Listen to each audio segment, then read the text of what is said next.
तो बच्चों हम बात कर रहे हैं एनाइसोगेमस की। एनाइसोगेमस में मैंने आपको बोला डिफरेंट गैमेटेंजिया बनते हैं। एक होता है मेल गैमेटेंजिया और एक होता है फीमेल गैमेटेंजिया। ये जो हम बात करते हैं ये बात करते हैं ड्यू टू देयर शेप। जो फीमेल गैमेटेंजिया होता है बच्चों ये होता है बड़ा in comparison to male gametangia. आप जैसे यहाँ पर भी देख सकते हैं कि ये जो है आपको बड़ा दिख रहा होगा और ये छोटा है, और इसमें बनने वाले जो सेल्स होते हैं ना बच्चों वो भी बड़े होते हैं। इसमें बनने वाले जो सेल्स होते हैं वो भी बड़े होते हैं इन कंपैरिजन टू इसके।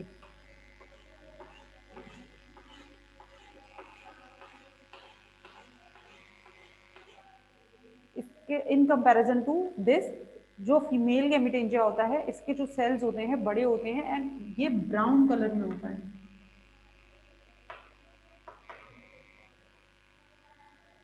जबकि ये कैसा कलर होता है इसका? पेल कलर। पेल मतलब जैसे पीला सा कलर होता है, येलो कलर। पेल मतलब भद्दा सा कलर, मतलब डल डल सा कलर, तो इस तरह का कलर होता है इसका। जबकि जो फीमेल गैमेटेंजिया होता है इसका जो कलर होता है वो कैसा होता है? ब्राउन कलर होता है। ठीक है। इसकी जो सेल होती है ना बच्चों, ईच एंड एवरी सेल इस तरह से बना रही हूँ, पर each and every cell get metamorphosed, each and every cell get metamorphized into a large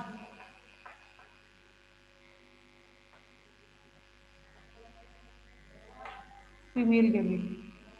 in female gametangia each and every cell, ये जो आप देख रहे हैं तो ये बड़ा होता है, तो बड़ा इसकी जो हर सेल होती है तो वो किस में कन्वर्ट हो जाती है? लार्ज फीमेल गैमेट में। जबकि इसकी जो सेल है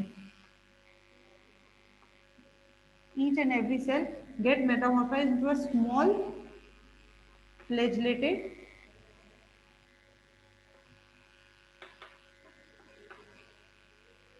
फीमेल गैमेट। ठीक है। ईच एंड एवरी सेल किसमें हो जाती है? स्मॉल फ्लैजेलेटेड फीमेल गैमेट में। अब बेसिकली होता क्या है इसके अंदर, अगर मैं ये तो बात हो गई इसकी किसकी फॉर्मेशन की, कि आइसोगेमस और एनाइसोगेमस टाइप ऑफ रिप्रोडक्शन कैसे होता है, ये आपको मेरे ख्याल से समझ में आ गया। अब हम बात करते हैं इसके फर्टिलाइजेशन की।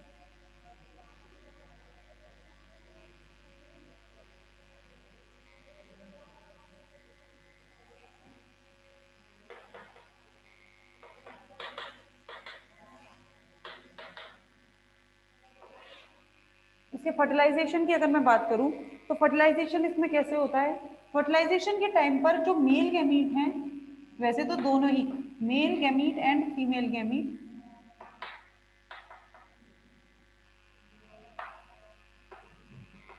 male gamete and female gamete both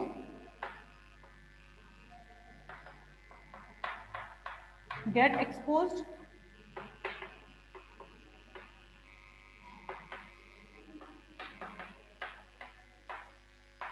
into the environment.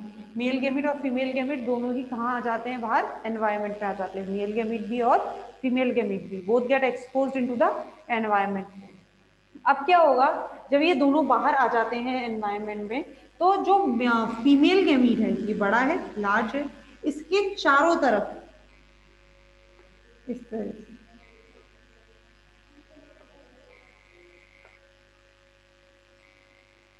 ये इसके चारों तरफ क्या हो जाते हैं? मेल गैमीट क्लम्प हो जाते हैं।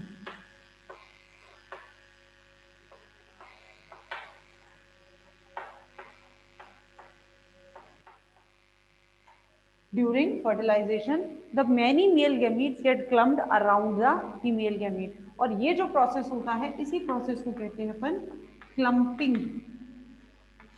इसी प्रोसेस को क्या कहते हैं? क्लम्पिंग कहते हैं। बहुत सारे जब मेल गैमीट एक अकेले फीमेल गैमीट के चारों तरफ क्या हो जाते हैं? क्लम्प हो जाते हैं। इस प्रोसेस में क्या होता है कि कई सारे फीमेल मेल गैमीट क्लम्प तो हो जाते हैं, लेकिन फीमेल गैमीट तो फ्यूज केवल एक ही मेल गैमीट के साथ करेगा। फ्यूज वो केवल एक गैमीट के साथ करता है, लेकिन during the reproduction, during the fertilisation, जब सारे के सारे मेल गैमीट और फीमेल गैमीट बाहर एनवायरमेंट में आ जाते हैं, तो एक ही मेल गैमीट फीमेल गैमीट के चारों तरफ बहुत सारे मेल गैमीट क्या हो जाते हैं? इकट्ठे हो जाते हैं। ठीक है। और इसी प्रोसेस को कहते हैं हम क्लम्पिंग। अब होता क्या है कि भाई आप कह रहे हैं कि भाई हमारे जो मेल गैमीट हैं वो क्लम्प्ड हो गए, अब सब तो फ्यूज होते नहीं है, कुछ फ्यूज होते हैं, तो क्या होता है फिर इनमें पार्थेनोजेनेसिस शो होती है। पार्थेनोजेनेसिस, पार्थेनोजेनेसिस क्या होती है बच्चों? पार्थेनोजेनेसिस होता, आप जानते ही हैं पार्थेनोजेनेसिस क्या होते हैं कि जो गैमीट फ्यूज होने से फेल हो गए हैं, whether it is a male gamete और whether it is a female gamete, generally male gamete होते हैं, जो मेल गैमीट फीमेल गैमीट के साथ फ्यूज होने से रह गए हैं, वो क्या करते हैं, दे स्विम नॉर्मल जूस्पोर की तरह, दे swim and shade there flagella.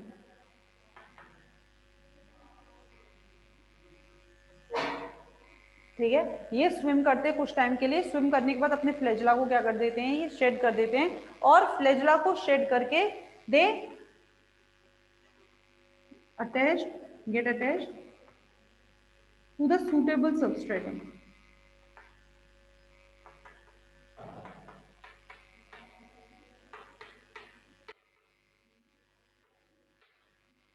क्या होते हैं, जो भी सूटेबल सबस्ट्रेटम होता है उससे जाकर ये क्या हो जाते हैं, अटैच हो जाते हैं, get attach to the suitable substratum, अपने फ्लैजला शेड किया, और शेड करने के बाद ये सबस्ट्रेटम से अटैच हो गए, और फिर वहां पर ये क्या करते हैं, रीजनरेट करते हैं। क्लियर है? तो ये जो प्रोसेस होता है, ये प्रोसेस कहलाता है आपका parthenogenesis, and this is how the reproduction takes place in the Ectocarpus. इस तरह से एक्टोकार्पस के अंदर क्या होता है बच्चों, रिप्रोडक्शन होता है। क्लियर? अब ये बात बता दीजिए, किसी को एक्टोकार्पस में कोई डाउट, किसी में भी, यस और नो? जल्दी से जवाब दीजिए, क्योंकि फिर इसके बाद अब मैं आपका पॉलीसाइफोनिया शुरू करने वाली हूँ, the last chapter of your algae. इसके बाद आएगा आपका इकोनॉमिक इंपॉर्टेंस है शायद एलगी का, उसके बाद एलगी आपका कंप्लीट हो जाएगा, फिर हम ब्रायोफाइटा शुरू करेंगे। कोई डाउट किसी को? आ गया जवाब? कोई डाउट नहीं, सबको समझ में आ गया, चलिए अच्छी बात है।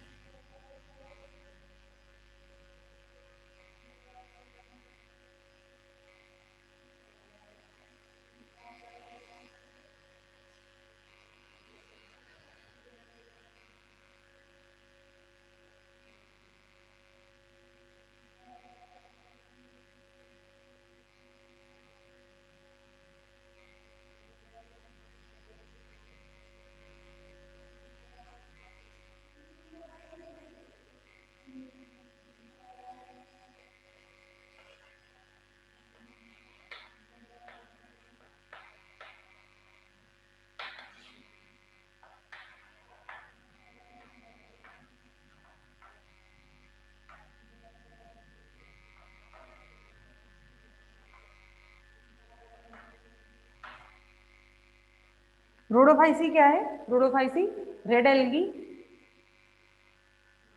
रोडोफाइसी का सिर्फ एक मेंबर है, रेड एल्गी का आपके सिलेबस में सिर्फ एक मेंबर है, दैट इज द पॉलीसाइफोनिया। ठीक है, पॉलीसाइफोनिया अगर मैं बात करूं, वैसे तो रोडोफाइसी के बारे में हम बात करेंगे इसके कैरेक्टरिस्टिक फीचर की, बात करते हैं पॉलीसाइफोनिया के बारे में। पॉलीसाइफोनिया को पॉलीसाइफोनिया नाम यहाँ क्यों दिया गया, इसको पॉलीसाइफोनिया क्यों कहा जाता है? पॉली का मतलब क्या होता है, मेनी, और साइफोनिया साइफन। साइफन का मतलब क्या है, यहाँ देखिएगा, इसका जो स्ट्रक्चर होता है, इसकी जो बॉडी होती है, पॉलीसाइफोनिया की जो बॉडी होती है, it get converted into this type of cells, ऐसे कई सारे इसके अंदर आपको आगे स्ट्रक्चर पढ़ाएंगे, इस तरह से कई सारे इसमें साइफन्स देखने को मिलते हैं।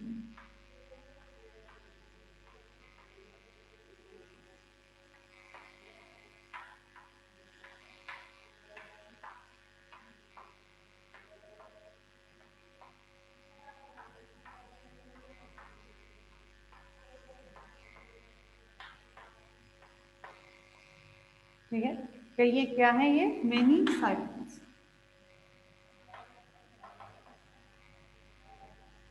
ठीक है, पॉलीसाइफोनिया मेनी साइफन्स, इसके अंदर कई सारे साइफन्स हैं, और ये सारे साइफन्स कैसे रहते हैं इसके अंदर, अरेंज रहते हैं। ठीक, तो इस वजह से इसको क्या नाम दिया गया है, पॉलीसाइफोनिया दिया गया। ये इसके साइफन्स होते हैं, जब मैं आपको उसको बताऊंगी पढ़ाऊंगी तो हम बात करेंगे इसके पेरिफेरल साइफन और सेंट्रल साइफन। जो इसकी पेरीफेरी पे हम देख रहे हैं, ये होते हैं इसके पेरिफेरल साइफन, और जो सेंटर्स में होते हैं इसको हम बोलते हैं इसके सेंट्रल साइफन। ठीक है, अब बात करते हैं इनके कैरेक्टरिस्टिक फीचर्स की।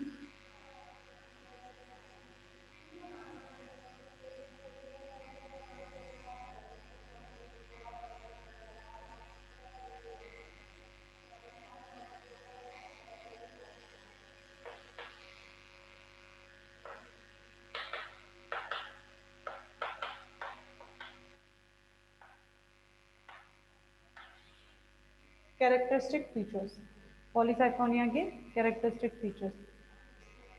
कैरेक्टरिस्टिक फीचर्स में वही सारी बात, हैबिटेट, हैबिटेट कैसा है इसका, मेराइन, जानते हैं हम समुद्र में मिलता है कि नहीं मिलता, और बहुत डीप मिलता है, इसके बारे में मैं आपको बता चुकी हूँ। कौन कौन से हमारे, एक तो हमारा ब्लू ग्रीन एल्गी, हमारा साइनोफाइसी, और एक हमारे rhodophyceae, they are they are found in the deep of the sea, समुद्र में काफी गहराई में मिलते हैं, और इसी वजह से इनके अंदर पिगमेंट्स जो होते हैं कौन से होते हैं। अगर मैं इसके क्लोरोफिल की बात करूं, ठीक है, तो क्लोरोफिल तो कौन से होते हैं, chlorophyll A and chlorophyll D इसके अंदर पाए जाते हैं, ठीक है, chlorophyll A and chlorophyll D. लेकिन इसके अंदर जो डोमिनेंट पिगमेंट्स होते हैं,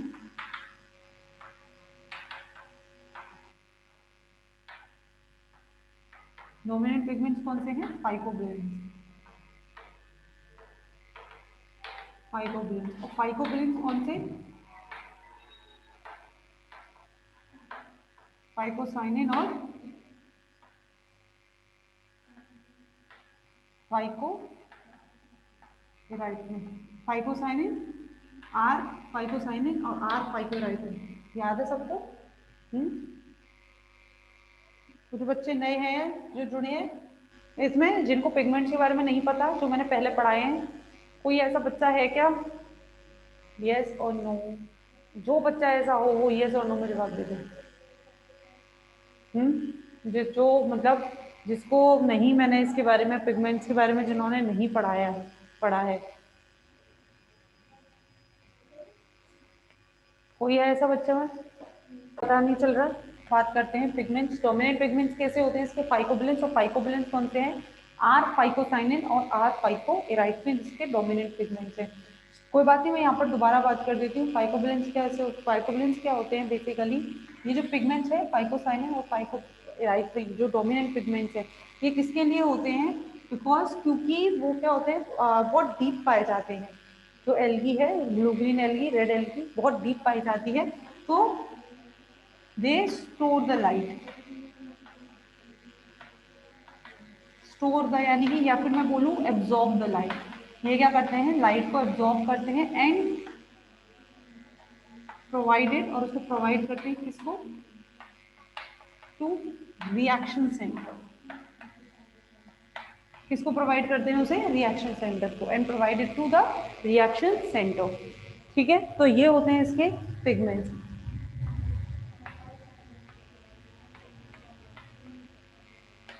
इसके रिजर्व फूड की बात करूं तो रिजर्व फूड क्या है इसका, फ्लोरिडिन स्टार्च,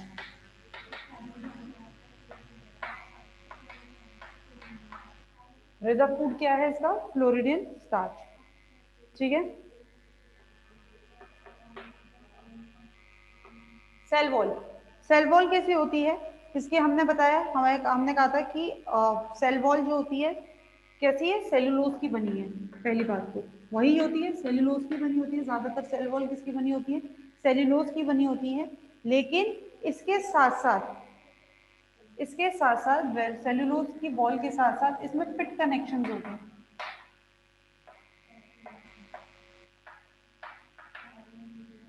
कैसे कनेक्शंस होते हैं बच्चों, पिट कनेक्शन, पिट कनेक्शन का मतलब यानी कि एक एक सेल दूसरी सेल से थ्रू पिट जुड़ी हुई है, पिट आपको मेरे ख्याल से पता है, जैसे एक सेल है और ये दूसरी सेल है, उनके साथ साइक्लोन्स होते हैं, तो ये आपस में पिट्स के थ्रू क्या होती है, जुड़ी होती हैं, and pit connections are characteristic of this algae.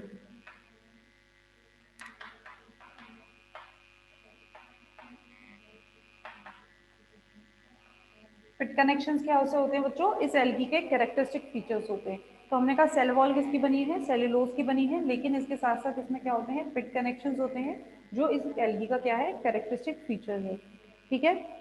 अगर इसके थैलस की बात करूं, थैलस कैसा होता है, पॉली साइफनस होता है, अभी मैंने आपको बताया था, जिसमें से central siphon,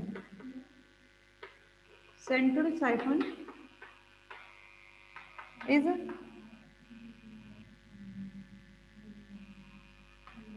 surrounded by, central siphon किससे घिरा हुआ रहता है, surrounded by peripheral siphon, surrounded by peripheral siphon, ठीक है। Central siphon is surrounded by peripheral siphon. ठीक है, उसके बाद रिप्रोडक्शन की अगर मैं बात करूँ, लास्ट आपका रिप्रोडक्शन। तो रिप्रोडक्शन कैसा होता है, इसके अंदर हाईली स्पेशलाइज्ड सेक्सुअल रिप्रोडक्शन। सबसे हाईली और स्पेशलाइज सेक्सुअल रिप्रोडक्शन हमें किसमें देखने को मिलता है, रेड एल्गी में। यूगेनोमस टाइप का होता है, हाईली और स्पेशलाइज सेक्सुअल रिप्रोडक्शन होता है। ठीक है, तो कैसे क्या होता है इसमें, इसमें जो फर्टिलाइजेशन वगैरह जो होता है उसमें मेन पोस्ट फर्टिलाइजेशन चेंजेस है, वो मैं आपको वही बात करूंगी और बहुत इंपॉर्टेंट है, प्लीज डोंट मिस। ठीक है, जो बच्चे मिस करेंगे, ये मैं श्योरली कह सकती हूँ कि जिन्होंने इसका फर्टिलाइजेशन मिस करा पॉलीसाइफोनिया का, उनको समझ नहीं आएगा, खुद से पढ़ेंगे बिल्कुल समझ नहीं आएगा। बाकी आपकी मर्जी, आपको कहाँ से पढ़ना है। तो जो बच्चे क्लास ले रहे हैं प्लीज कंटिन्यू। ठीक है, और अपने जो सहेली और सखा हो प्लीज उनको जाके बोलो क्लास लो। ठीक है, तो और जो ले रहे हैं वो तो बिल्कुल मिस मत करना। Polysiphonia is a very typical algae और नहीं समझ आता है। ठीक है बच्चों, चलिए बाकी क्लास आपकी कर लेंगे। ठीक, थैंक यू।